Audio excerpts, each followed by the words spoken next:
Assalamu alaikum dostlar. Assalamu alaikum internet mейкиндигинин көрөрмандары. Мына бүгүн сиздер менен мен Урманов Жамшит, Урманов ТВда атайын эксклюзив интервью. Сиздер менен бүгүн атайын өтө кызыктуу интервью болот. Сиздерди ишентирип айтам. Атайын конок. Биз менен бүгүн конокто Сузактын эң көзгө таанымал популярдуу коомдук ишмерлерден бири. Экс-зам аким, экс-зам губернатор, айылдык жана райондук кеңештин 7 чакырылышынын депутаты, райондун ардактуу атуулу, Сузак айыл өкмөтүнүн ардагерлер кеңешинин төрагасы жана бүгүн ушул күндөрдө болуп өткөн республикалык курултайдын Сузактан шайланган делегаты Умарбеков Абдурашид Эрмухаммедович менен маек курабыз. Ассаламу алейкум, Абдурашид эке, саламатсызбы? Ден соолуктар, үй бүлө. Канча күндөн бери сиз издейбиз, курултайдан келгениңизден бери эле биз элден суроолор түшүп атат, көптөгөн суроолорубуз бар сизге. Анан бүгүн сиз келип эле өзүңүздүн мына ишмердүүлүгүңүз менен ушул иштериңиз улантып кетипсиз. Ушул сизди офисиңизде тапканга мына мүмкүнчүлүк болду, сиз менен учурашканга. Сизге көптөгөн суроолорубуз бар. Алгач суроолордон бири курултай жөнүндө болот. Мына жакында эле президенттин ушул инициативасы менен чоң курултай болуп өттү республикалык деңгээлде. 1000ден ашуу делегаттар шайланып ушул жерде мына курултайды өткөрүп келдиңер. Ушул курултайдан алган тажрыйбалар дейбизби, тапшырмаларбы, кандай пландар менен бүгүн ушул Сузакка да кайтып келдиңиз? Ушул жөнүндө элге мындай отчет сыяктуу кылып бир айтып берсеңиз. Биринчиден сиздерге чоң рахмат. Ушу курултайга биз делегат барып келипти деп мени издеп тапканыңар үчүн. Албетте делегат болуп баргандан кийин албетте элге отчет бериш керек. Мына өзүңөр билгендей Сузак айыл өкмөтү боюнча 2 делегат шайландык. Ошонун ичинде мен где-то 180 делегат катышып туруп, 102си мага ишеним добушуну берди. Ага чейин мага көп инсандар келишкен. Сен бар, сен кой, сен ушу элдин көйгөйүн айта аласың, көп кызматтарды иштедиң деп. Ошого мен өзү планда жок эле, бирок кийин эл эме кылып айткандан кийин, хорошо, мен элдин назарынан калып кетпейин деп ушул эмеге барып делегат болуп шайлап беришти. Барып курултайга катыштык. Биринчи күндө эле ушу урматтуу президентибиз Садыр Нуркожоев өзү катышып 2 күн биз менен ушул отурду. Биринчиден курултайдын максаты мындай да, президентибиз абдан туура чечим кабыл алган. Şu el менин ортомдо боштук болуп калыптыр, вакуум. Şu мен эл менен сүйлөшөйүн. Элди кандай көйгөйлүү маселе болсо мен билейин, угайын. Мени кандай бир маселе койсом şu элге жетсин деген багытта şu чечимди чыгарып, эл өзү ушундай бир эл сыйлаган, элди кадыр паркы бар, элге şu маселени жеткире турган, элдикини президентке жеткире турган ушундай эме шайлап алсын деп президент ушундай указ чыгарды. Мына элибиз шайлап şu 1000ден ашык делегат барып катыштык.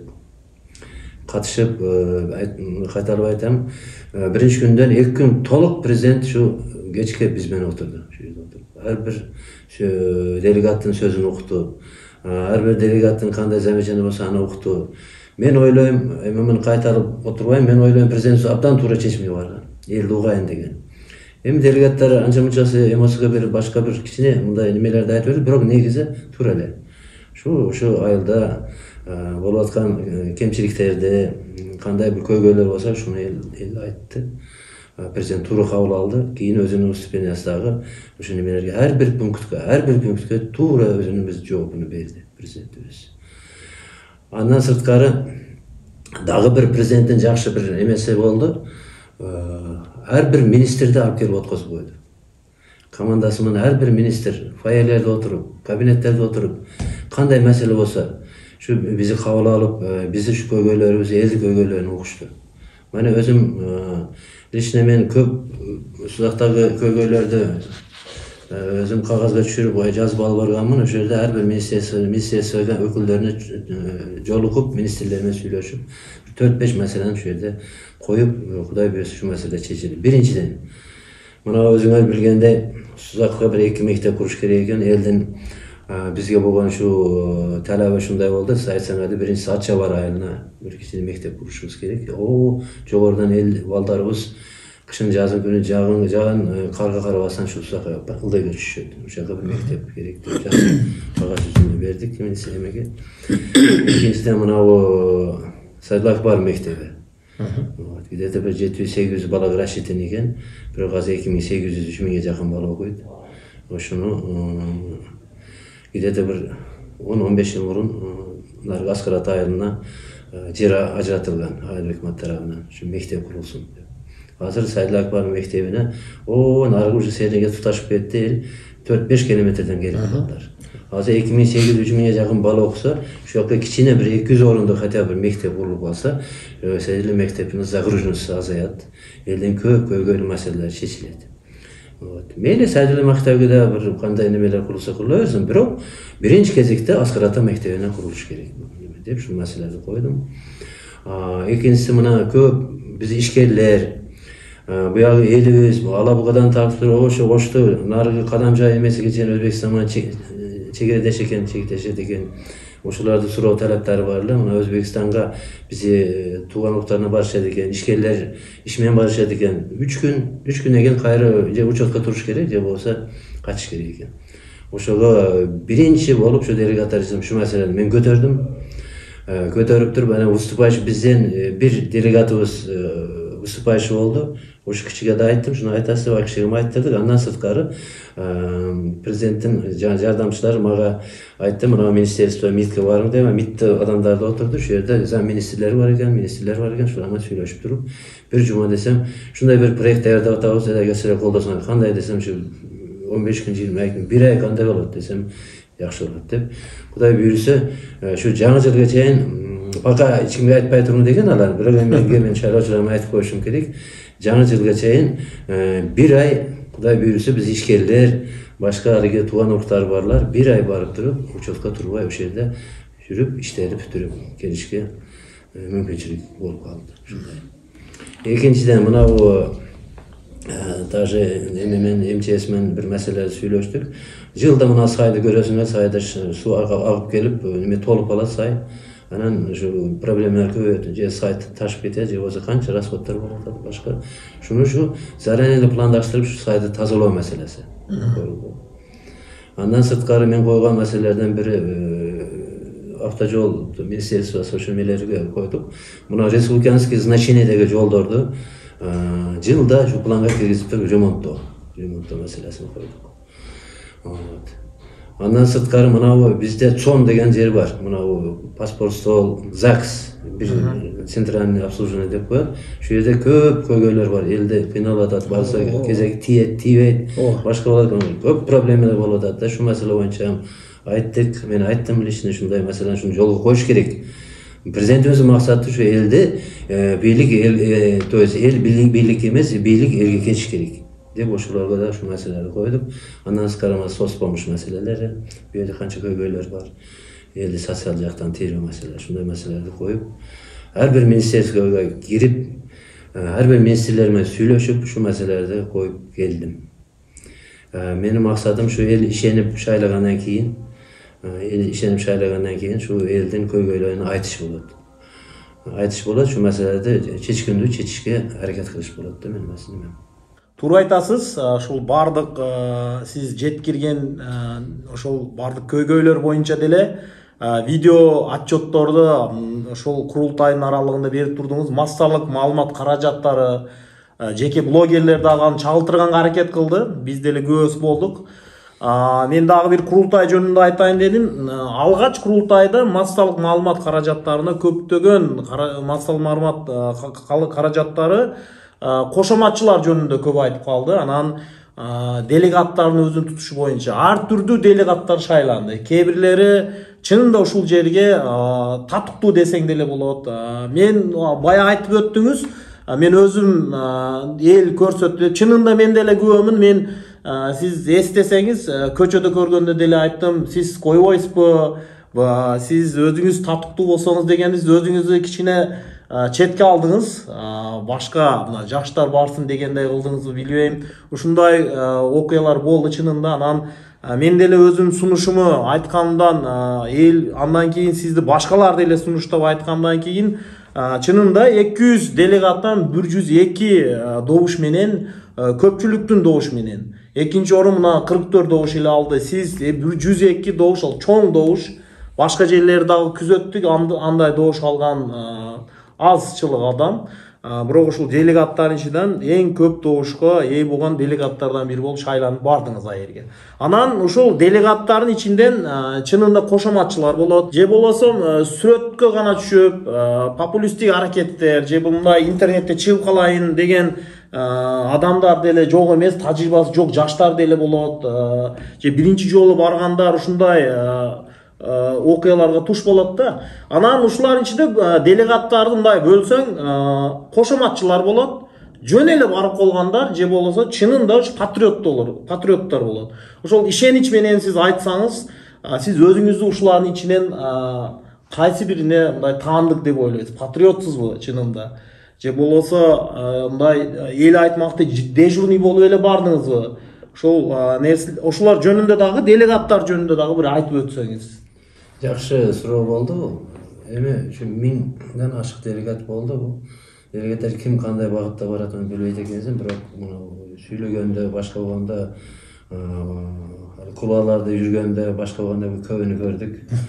Көбү алиги толку алиги сүрөткө түшкөнү баргандар байкалды.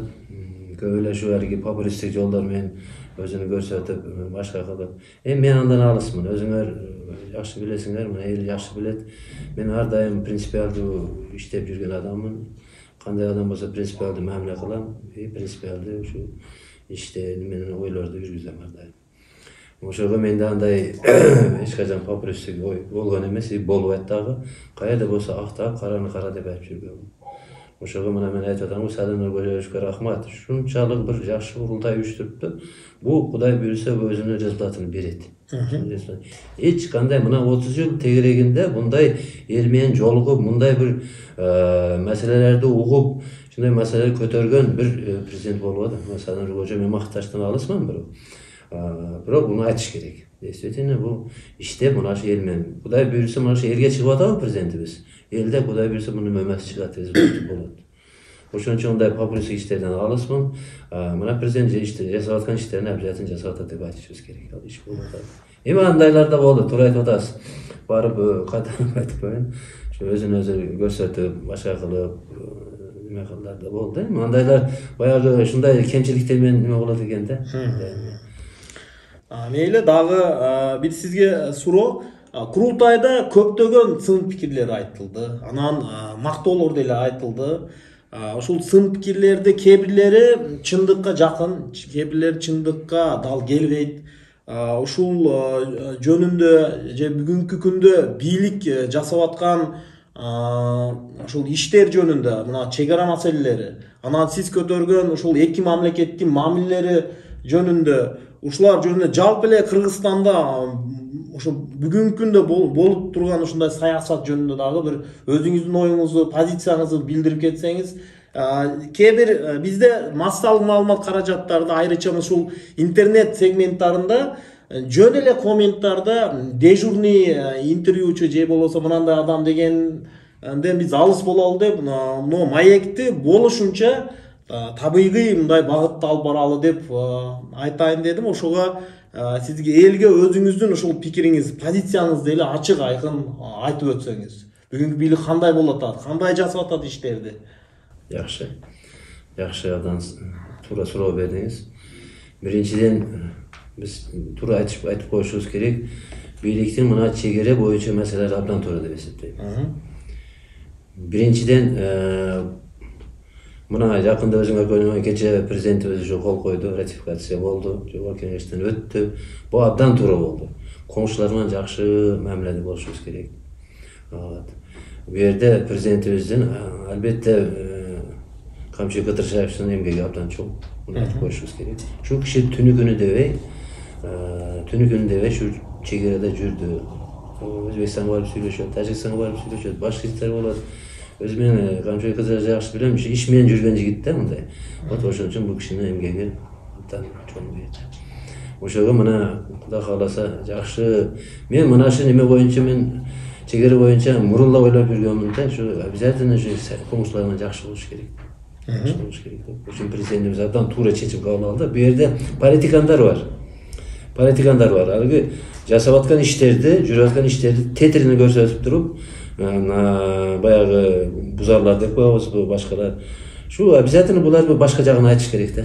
Обязательно ушу жасалып аткан иштерге, президенттин ушу жасап аткан иштерине жол тосмой аракет кылыш керек да буларда. Бирок ал туура эмес. Эми, конечно, алги критика болот, башка болот, эми мынчалык эмес да, мынчалык эмес.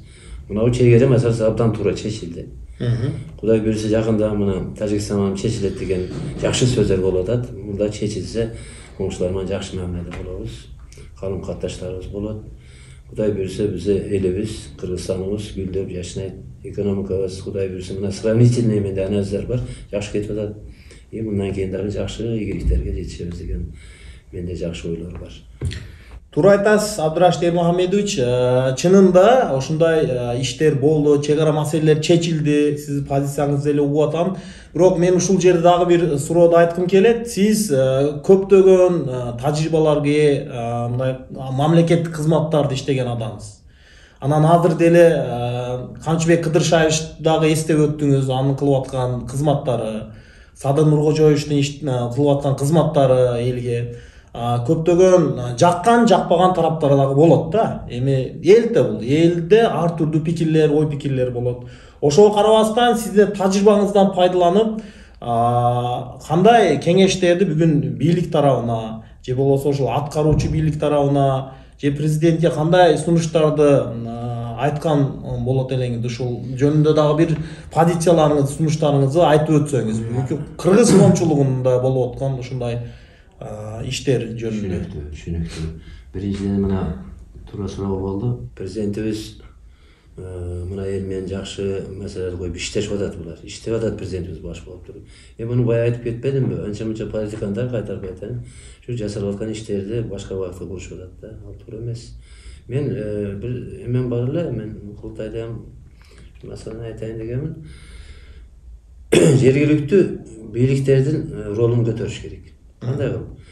Мисалы азыр жергиликтүү бийликтер, акимчилик дейбизби, айыл өкмөт дейбизби, булар тыгыз эл менен иштеш керек. Бирок айрым жетекчилер, мен айтпайын, эртемен келет жумушка жергиликтүү бийликтер. Кечке чейин отуруп справка кол коет, элдер прием кылат. Эми президентибиздин жакшы көрсөтмөсү бар. Бийлик элге чыгыш керек деп. Кабинет системаны токтотуш керек. Кабинет система болот, убагында келип жазыш керек, отчету бар, анда туура түшүнөбүз. Бирок элге чыгып, мына азыр айтып атабыз, мына айылдарда көп эл телевизор көрүшпөйт. Интернет соцтармакты карашпайт. Ошондон баягы политикандар туура эмес багытка эме кылып аткандар. Ошондон пайдаланышып атат да. Пайдаланышып туруп элди бурмалап, мынандай иштер болбой атат. Бийлик мындай, президент андай деген туура эмес эмелер да, ошолор пайдаланышып атат. Ошон үчүн мен ойлойм, жергиликтүү бийликтин эмесини реформа десек туура келбей калат, жергиликтүү бийликтин ролун көтөрүш керек. Кантип көтөрүш керек? Жакшы бир элди ойлогон жетекчилер иштеш керек. Организацияны уюштуруп иштерин жүргүзүш керек. Ар бир айылда, ар бир көчөдө, ар бир маалледе ушу грамотный элде кадыр паркы бар жаштардан, аксакалдардан, аялдардан шуну эмелерди тартыш керек. Ошондо биз президентибиз жүргүзүп аткан саясатын, өкмөтүбүз жүргүзүп аткан саясатын элге жеткирет ошолор. Şu ortada эме болот атат да, эми может жакшы иштеп аткан жергиликтүү эмелер болушу мүмкүн.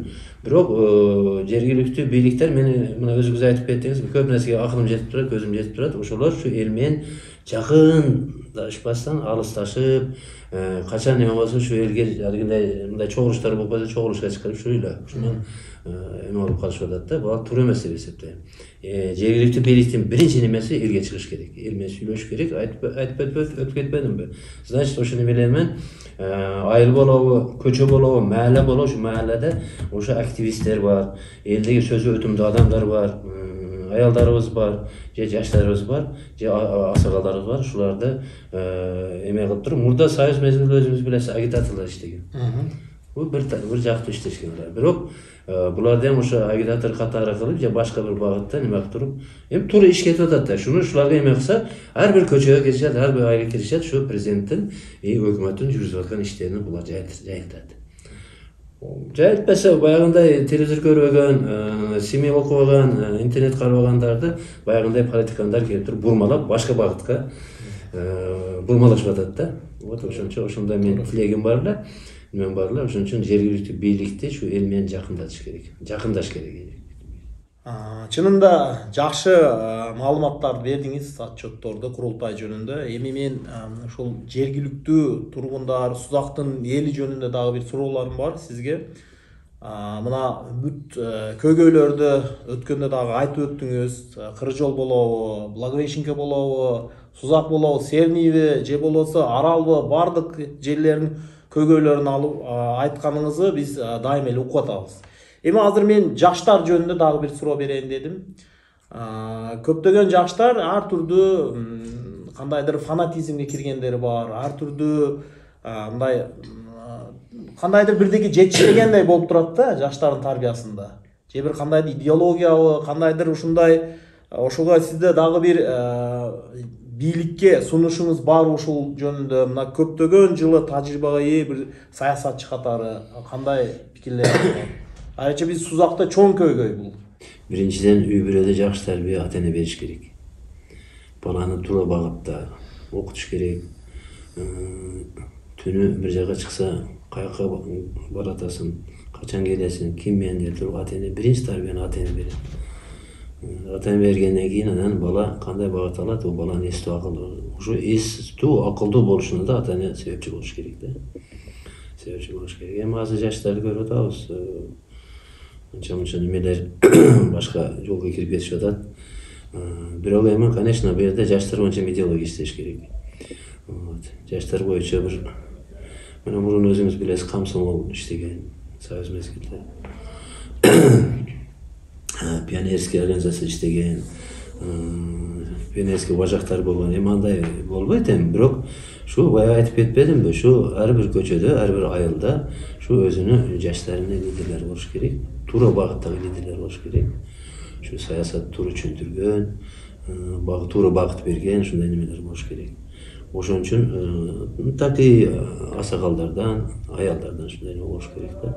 Ошон үчүн мына бизде бир идеология болуп атат, идеология иштеп атат эми биз республикада. Бирок идеологияны кайрадан бир калыптанып башка иштеп чыгыш керек да. Иштеп чыгыш керек. Ошондо баягы мен айткандай элдерде туура түшүнчөлөр болот.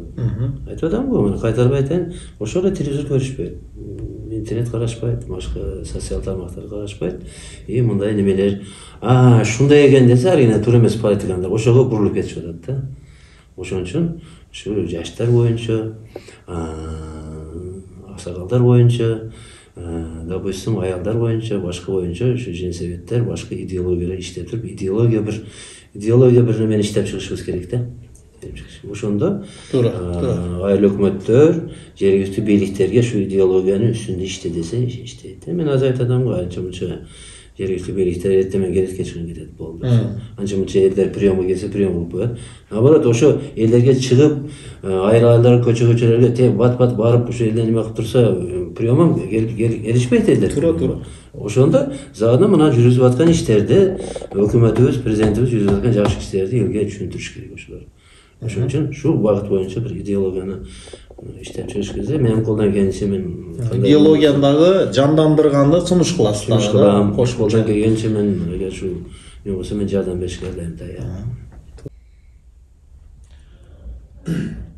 Ушул маегибиз дагы акырындап калды. Ошол сөзүбүздүн акырында дагы бир сизге суроо берейин. Же бул кандайдыр сунуш дейинби? Жалпы эле кыргыз элине же болбосо ушул кыргыз эли дегенди биз жалпы эле Кыргызстандын эли деп түшүнөбүз. Кыскачасы кыргыз эли деп колдонобуз. Кандай гана улуту, кандай гана тили болбосун, биз аларды жалпы эле кыргыз эли деп атайбыз. Ошол жалпы эле кыргыз элине ошол курултайдан алган кандайдыр тапшырмаларыңыз менен дейбизби, кандайдыр өзүңүздүн кандай тилектериңиз бар же болбосо ошолордун аткарылышы боюнча элге кандай кайрылууңуз бар, ушулар жөнүндө дагы ошо маегибизге кичине айтып өтсөңүз акырында. Курултайда жыйынтыгы боюнча президентибиз жакшы сүйлөдү. Баягы ар бир суроолорго жоопту берди. Ким мындай суроо берсе ошолорго жооп берип, критичный болсо ошолорго мындай эмес, мындай деп туура неме бар. Эми экинчиден курултайда жакшы бир резолюция кабыл алынды. Резолюцияда мен ойлойм, абдан жакшы резолюция, муну көп эмеде муну окуп бериштин эмеси жок. Бирок негизги немеси багыты бул Кыргызстаныбызды, Кудайбызды келечекте биримдүүлүгүн сактоо. Сиз айтып атасыз, сулуктар ортосунда, экономика багытында, башка багыттарда, социал тармак багыттарда шуну өнүктүрүп, өстүрүп, курултайдан шу элибизге бир жакшы бир жыйынтыктарды берет деген ой менен болдум. Мен ишенем, курултай элибизди ушу ишеничин актайт, актап, жакшы бир жыйынтыктарды берет. Экинчиден, жакында жооп, азыр убактылуу жооп менен иштеп атабыз, курултай делегаттар убактылуу жооп. Жакында жогорку кеңештен коюлат уже положение. Жогорку кеңештен өтсө уже толук кандуу курултайдын делегаттарына багытын берет ошондо. Бирок ага карабастан биз эл менен тыгыз байланышта болобуз. Элди көйгөйлөрүнө, жакшы суроо талаптарына ошо биз жогоруга курултайга президентке чейин жеткирип беришке биз аракет кылабыз. Кыскасын айтканда, эл ишенип шайлады, мен эл үчүн иштеп беришке дайым даярмын. Биринчи мен кызыкчылык, өзүм кызыкчылыгым жок. Биринчи кызыкчылыгым мен үчүн, элди кызыкчылыгы мен үчүн чоң бир бийик болгон бир мен алдымдагы бир чоң бийик максат. Чоң рахмат, Абдурашид Эрмухамедович. Ошол алтындай убактыңызды аябастан биз менен маек курганыңыз үчүн чоң ыраазычылык билдиребиз. Андан сырткары мына өзүңүз миссияңызды аткарып келдиңиз курултайда. Элден дагы бизде ошо ыраазычылык билдирип кой дегендер бар. Аны дагы жеткирип коеюн. Чоң рахмат. Мындан ары дагы көптөгөн маектер болот, интервьюлар, Кудай буйрса. Биз менен маекте достор, экс зам аким, экс зам губернатор, айылдык жана райондук кеңештин 7 чакырылышынын депутаты, райондун ардактуу атуулу, Сузак айыл өкмөтүнүн ардагерлер кеңешинин төрагасы, Сузактан шайланган республикалык курултайдын Сузактык делегаты Умарбеков Абдурашид Эрмухамедович биз менен маекте болду. Ушу менен достор, биздин маегибиз акырына жетти. Сиздерге дагы чоң рахмат. Бизди күзөткөндө улантып барыңыздар. Сиздер менен чогуу мен Урманов Жамшид Сатыбалдиевич бирге болдум.